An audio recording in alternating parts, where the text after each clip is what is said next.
Web serials இனி டிவிக்கு முன்பே சன் நெக்ஸ்ட் ஆப்ல ஜாலியா எல்லாருக்கும் முன்னாடியே பாருங்க. இப்பவே சன் நெக்ஸ்ட் ஆப்பை டவுன்லோட் பண்ணி சப்ஸ்கிரைப் பண்ணுங்க.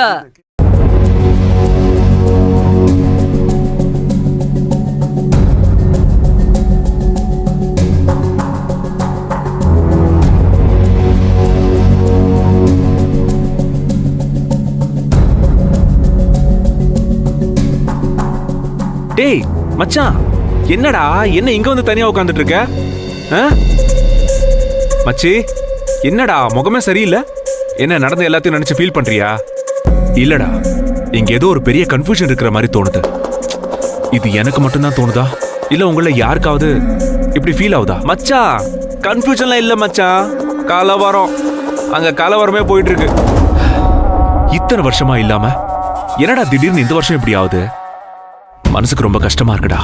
வருத்தப்படாதீங்க சார், திருவிழா முடிஞ்சு போறதுக்குள்ள எல்லாம் சரியாயி பழைய மாதிரி சந்தோஷமாதே போக போறீங்க. இல்ல ஆனந்தி, 4 வருஷத்துக்கு ஒரு தடவை என்ன வேலை இருந்தாலும் முடிஞ்ச வரைக்கும் போஸ்ட்போன் பண்ணிட்டு இங்க வரதா நாங்க ஆசைப்படுவோம். ஆக்சுவலி எங்க ஃபேமிலியும் சூர்யா ஃபேமிலியும் ஒன்னா சேர்ந்து ஸ்பெண்ட் பண்ற டைம் எல்லாம் எங்களுக்கு அவ்வளவு ஸ்பெஷல். ஆமா, திருவிழா பேச்சு ஆரம்பிச்சதுல இருந்து சூர்யா சார் ஒரு நாளைக்கு 10 வார்த்தை பேசினா அதுல 8 வார்த்தை உங்க எல்லார பத்தி தான் இருக்கும். சூர்யா சார் அவ்வளோ சந்தோஷமா நான் பார்த்ததே இல்லை. இங்கேயும் அதே தான். சூர்யா கால் பண்ணி திருவிழாக்கு வர சொல்லும் போது மகேஷ் சாரும் எங்க கூட தான் இருந்தாரு. மகேஷ் சாரோட சந்தோஷத்தை பார்த்து கார்மெண்ட்ஸே ஆச்சரியப்பட்டுச்சு. அந்த சந்தோஷம் இப்ப இல்லையே. ஏன், எதுக்கு, எதனால நடக்குதுன்னு ஒண்ணுமே புரியல.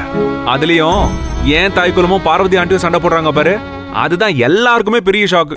டே சூர்யா, இவ்வளவு நாள் மாமன் சுந்தரவள்ளி ஆண்டி 2 பேரும் ஒருத்தருக்கு ஒருத்தர் விட்டு கொடுத்ததே இல்ல. அவங்களை யார் பார்த்தாலும் 2 பேரும் கூட பிறந்த அக்கா தங்கச்சியான்னு கேட்பாங்க. எங்க பாட்டி சின்ன வயசுல ராமாயண கதையெல்லாம் சொல்லியிருக்காங்க. அது இப்ப எனக்கு ஞாபகம் வருது. கைகேயிக்கு தான் பெத்த பையன் பரதனை விட ராமர் மேலதான் பாசம் அதிகம்னு. அதே மாதிரி கோசலைக்கு தான் பெத்த பையன் ராமரை விட பரதன் மேலதான் பாசம் ரொம்ப ஜாஸ்தின்னு சொல்லுவாங்க. அதே மாதிரி இங்கேயும் என் மாம்க்கு என்னை விட சூர்யா மேலதான் பாசம் அதிகமா இருந்துச்சு. சுந்தரவள்ளி ஆண்டி என் மேல உயிரா இருந்தாங்க.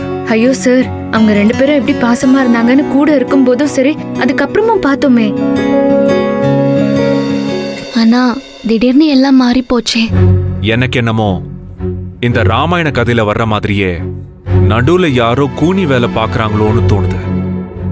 அது யாரு, என்ன கன்ஃபியூஸ் பண்ணாங்கன்னு தான் தெரியல. மச்சான், நீ சொல்றதெல்லாம் கரெக்ட் தான்டா. ஆனா அந்த கூனி நீ நினைக்கிற மாதிரி யாரோ வெளியே இருக்கிற 3வது ஆளெல்லாம் இல்ல. என் தாய் குலத்துக்குள்ள இருக்கிற அந்த ஈகோ தான். டே சூர்யா, உன் அம்மா மட்டும் இல்ல, என் அம்மாவுக்குமே ஈகோ லெவல் கொஞ்சம் எக்ஸ்ட்ராவா தான் இருக்கும். ஆனா அவங்க 2 பேருக்கும் நடுவுல இந்த ஈகோவை நாம பார்த்ததே இல்லையடா. இப்ப எப்படி திடீர்னு கிரியேட் ஆச்சு? அவங்களோட ஈகோவை யாரோ ட்ரிகர் பண்ணி விட்டுருக்காங்கன்னு நினைக்கிறீங்களா சார்? எக்ஸாக்ட்லி. கண்டிப்பா ஏதோ ஒரு எக்ஸ்டர்னல் ஃபோர்ஸ் இருக்குன்னு தான் தோணுது. எதிரி நம்ம பக்கத்திலே இருக்கான்னு நினைக்கிறேன். டே மச்சான், அவன் எங்க வேணா இருந்துட்டு போட்டும்டா. அவன் யார வேணா இருந்துட்டு போட்டோம். நம்ம 2 பேரும் ஒன்னா நின்னு அவனை அடிச்சு காலி பண்றோம். எப்படி, யாருன்னே தெரியாம எப்படி காலி பண்றது? நான் ஒன்னு சொல்லட்டுமா? சொல்ல ஆனந்தி. இப்ப நம்ம யோசிக்க வேண்டியது அந்த எதிரிய பத்தி இல்ல, அவன் யாருன்னு கண்டுபிடிச்சு அதுக்கப்புறம் அவனை அழிக்கிறதெல்லாம் பெரிய வேலை. அதுக்கு நமக்கு நேரம் இல்ல. ஆனா பார்வதி மேடத்துக்கும் சுந்தரவள்ளி மேடத்துக்கும் நடுவுல இருக்கிற கோவத்தை மட்டும் சரி பண்ணி போட்டா அந்த எதிரி தன்னால தோத்து போவான். அதுக்கு என்ன பண்ண முடியும்னு பாருங்க சார். எக்ஸாக்ட்லி ஆனந்தி, அதான் நானும் நினைச்சேன். டே மச்சான், இத பாரு, இப்ப நம்ம முன்னாடி இருக்கிற பெரிய ஆப்பர்ச்சுனிட்டி அந்த கபடி போட்டி மட்டும்தான். நீ என்ன பண்ணுவியோ ஏது பண்ணுவியோன்னு எனக்கு தெரியாது. அந்த கபடி போட்டியில அந்த ராஜாங்கத்தை நீ ஜெயிச்சாவணும்டா மச்சான். மகேஷ் சார் கண்டிப்பா ஜெயிப்பாரு. ஆனா அப்படி ஜெயிச்சா இருக்கிற பிரச்சனை இன்னும் பெருசா தானே ஆகும். எப்படி சொல்றீங்க அன்பு? ராஜாங்கத்தை மகேஷ் சார் ஜெயிச்சதுக்கு அப்புறம் அடுத்த மேட்ச் சூர்யாவுக்கும் மகேஷ் சாருக்கும் தான் நடக்கும். அதுல ஜெயிக்கிறவங்க தானே இந்த கிரீடத்தை வைக்க முடியும். ஆமா சார், அது பெரிய பிரச்சனை ஆயிடும். அப்படி ஆக கூடாது. 2 குடும்பமும் ஒன்னா கிரீடத்தை வைக்கணும். இங்க பாரு நந்தினி, அது எல்லாமே மகேஷ் கையில தான் இருக்கு. 2 குடும்பமும் ஒன்னா கிரீடத்தை வைக்கணும்னா மகேஷ் இந்த ஃபர்ஸ்ட் மேட்ச்ல ஜெயிச்சு தான் ஆகணும். சூப்பர் ஜலம். ராஜாங்கத்தை ஜெயிக்கிறேன். அடுத்த மேட்ச் நம்ம 2 பேருக்கும். நம்ம 2 பேருக்கும் நடக்க போற மேட்ச்ல யாருமே ஜெயிக்காம டிரா பண்றோம். Super sir. மேட்சை டிரா பண்ணிட்டா 2 குடும்பமும் சேர்ந்து கிரீடத்தை வைக்கலாம். எக்ஸாக்ட்லி. ஆனா அதுக்கு முன்னாடி செய்ய வேண்டிய இன்னொரு வேலை இருக்கு. என்ன நந்தினி? சுந்தரவள்ளி அம்மாவையும் பார்வதி அம்மாவையும் ஒன்னு சேர்க்க கபடி போட்டி வரைக்கும் காத்திருக்க வேண்டாம்.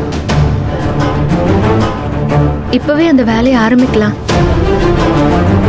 ஆமா நந்தினி, இதுதே நானும் சொல்ல வந்தேன். அவங்க 2 பேரும் ஒருத்தர் முகத்தை ஒருத்தர் பார்க்காம தள்ளி போய்க்கிருக்காங்க.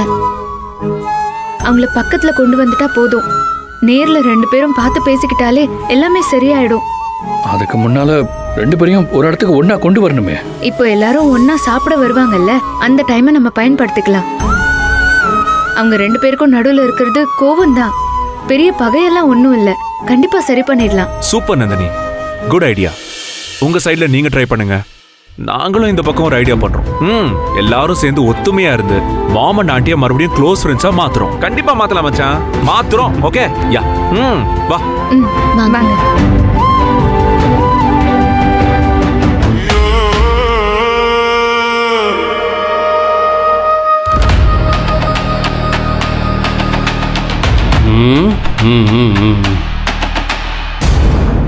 சுண்டக்கா பசங்க நேத்து பிறந்தவனுங்க என்ன இந்த ராஜாங்கத்தோட கபடி டீமை ஜெயிச்சிருவானுங்களா? இந்த ஜில்லாலே ஆளு கிடையாது. யோ, சும்மா வாய் சவடால் விடாத. அந்த சுந்தரவள்ளியும் பார்வதியும் தன்னால பிரியல, நடுவுல யாரோ கூனி இருக்காங்கன்னு யோசிக்கிற அளவு வரைக்கும் போயிட்டாங்க. அவங்கள போய் நீ அசால்ட்டா சுண்டக்கா பசங்கன்னு சொல்ற? இருக்கட்டும், கண்டுபிடிச்சிட்டா போதுமா? கபடியில் ஜெயிக்கணும்ல, அது முடியுமா அவங்களால? இங்க பாரு, இன்னைக்கு சொல்றேன், நல்லா மனசுல வச்சுக்கோ. போட்டியோ சண்டையோ உன் மேல நம்பிக்கை இருக்கணும். ஆனா அதே நேரத்துல எதிரிய எப்பவும் குறைச்சு மதிச்சிடக்கூடாது. இந்த பசங்க பேசினதெல்லாம் கேட்ட பிறகு நீ என்னவோ பெரிய சண்டியர் மாதிரி பேசிக்கிட்டு நிக்கிற. உன்னையெல்லாம் கட்டிக்கிட்டு